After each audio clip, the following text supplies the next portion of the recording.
Call me a terrible human, call me a terrible mom, I accept. But today, after I share this confession, this forbidden desire I had with my son, my guilt will be brought to rest. My name is Kate, and here is my confession. Before we go further, ensure to subscribe to my channel, like, and watch until the end. Trust me, you won't want to miss anything. It started with an ordinary photo album, one I'd flipped through countless times before. But that day, something about it felt different. Each page seemed heavier, each memory sharper, almost accusing in its clarity. I sat there, motionless, as the faces stared back at me. My husband, smiling under the sun at a beachside picnic. Pedro, barely 7, grinning with his arm covered in sand. Those smiles belonged to another time, a time when our family felt whole. Now, the silence in the house was so oppressive it felt like it had a presence of its own. "Mom?" Pedro's voice startled me, breaking the suffocating stillness. I hadn't even noticed him standing in the doorway, watching me.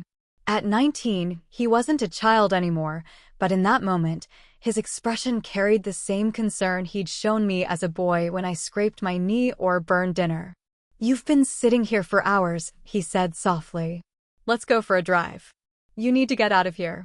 I opened my mouth to protest, but the words never came.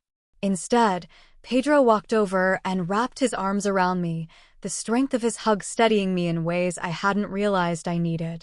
"Come on, Mom," he urged, his voice gentle but insistent. "Just for a little while." And just like that, I let him lead me to the door. As I stepped outside, the cold air hit my face, but it wasn't enough to clear the heaviness in my chest. Still, there was something in his voice, in his presence, that made me believe, if only for a moment, that I wasn't entirely alone. That belief was about to be tested in ways I could never have imagined. He pulled me in a warm embrace and kissed my lips. I didn't know why he did that, but I didn't tell him to stop. We then locked the door behind us and left.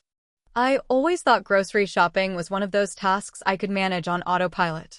It was routine, predictable, and uneventful until that day. Pedro, with his effortless charm and sharp wit, decided to join me. I didn't think much of it at first, but as soon as we walked into the store, I realized he had a plan of his own. "Mom," he said, raising an eyebrow as he peered into the cart. "Do we really need 5 boxes of cereal? Are you prepping for a snowstorm I don't know about?" I couldn't help but laugh.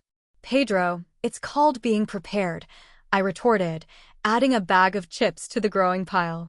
He grinned, reaching for the chips and tossing them back onto the shelf. "It's called overkill." We wove through the aisles, our banter drawing a few amused glances from other shoppers. Pedro had a way of turning the mundane into something lighter. It wasn't just the jokes or the teasing, it was the way he noticed things. He'd catch me reaching for something on the top shelf and wordlessly grab it for me. Or when I hesitated at the deli counter, debating the price of sliced ham, he nudged me. "Just get it, Mom. You deserve the good stuff."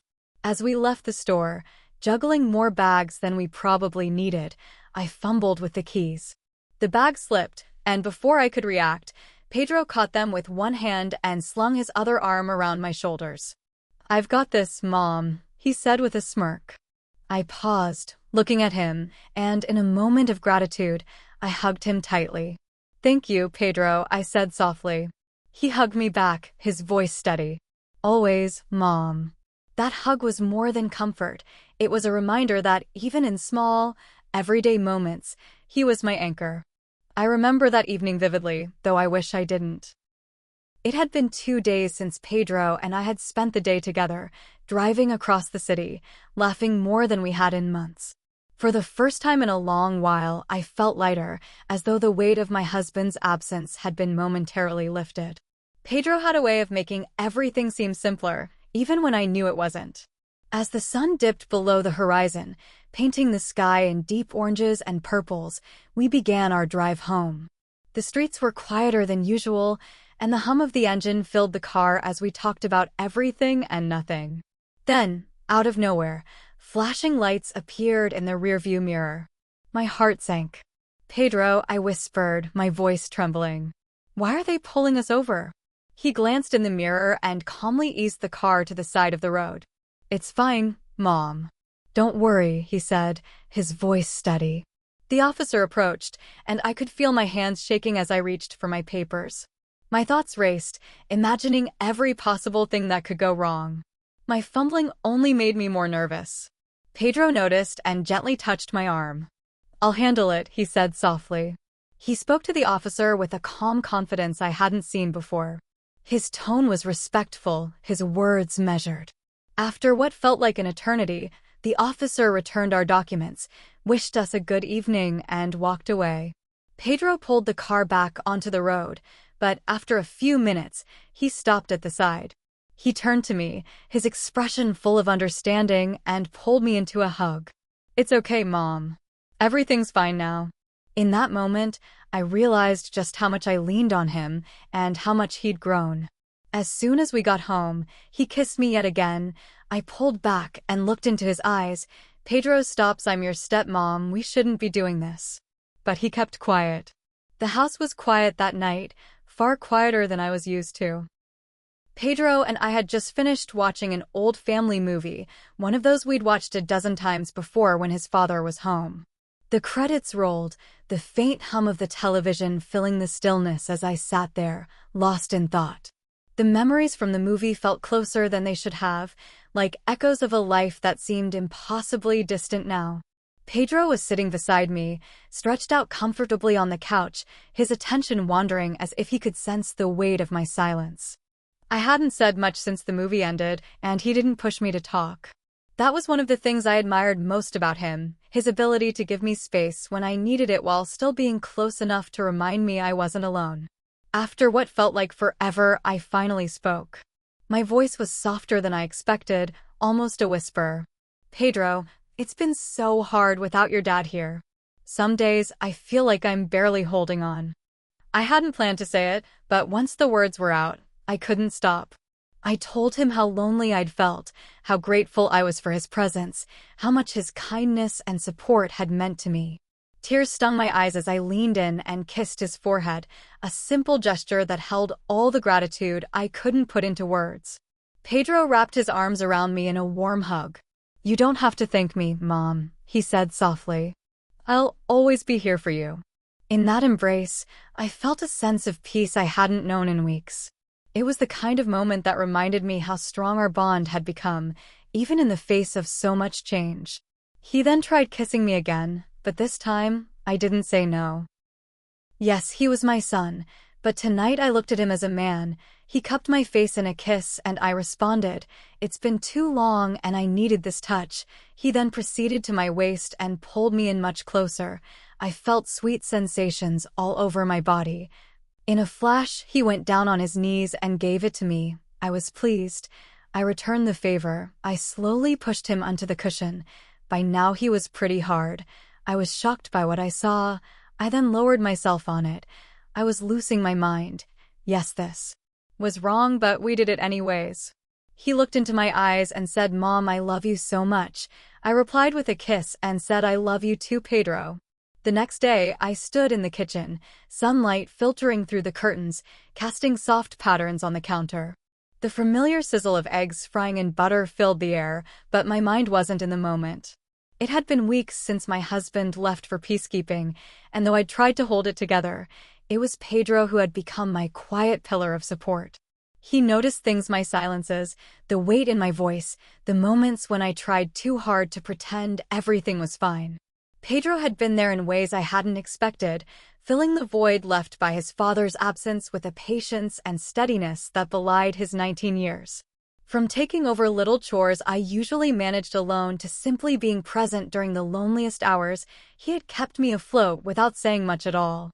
I was stirring the eggs when his voice startled me. "Burning breakfast again, Mom?" he teased, leaning casually against the counter with a smirk. I turned to him with a mock glare, spatula in hand. "I am not burning anything," I retorted, gesturing toward the pan. "And, even if I were, you'd still eat it." He chuckled, his hair messy from sleep. "Probably. But I reserve the right to complain while I do." Then, without warning, he stepped forward and wrapped me in a quick, spontaneous hug. "Thanks for breakfast, Mom," he said, his voice light but steady, the kind of tone that had a way of anchoring me when I needed it most. I swatted at his arm as he let go, laughing. "You're lucky I like you," I joked, though in that moment, I felt a surge of gratitude I couldn't put into words. As we sat down to eat, his easy laughter and teasing remarks about my cooking filled the room. I realized then just how much Pedro had helped me through this time. He wasn't just my son, he was my support, my grounding force, reminding me every day that I wasn't in this alone. He then pulled me in and kissed me. In an instant I went down on my knees and took it in my right there in the kitchen. We did it twice. The day felt lighter somehow, as though the weight of the past few weeks had momentarily lifted. Pedro suggested we go for a drive, and I agreed without hesitation. I needed it, both the fresh air and the time with him. We ended up at a park not far from home, a place his father used to take us when Pedro was younger. It was quiet, the kind of quiet that let you hear your thoughts but didn't overwhelm them.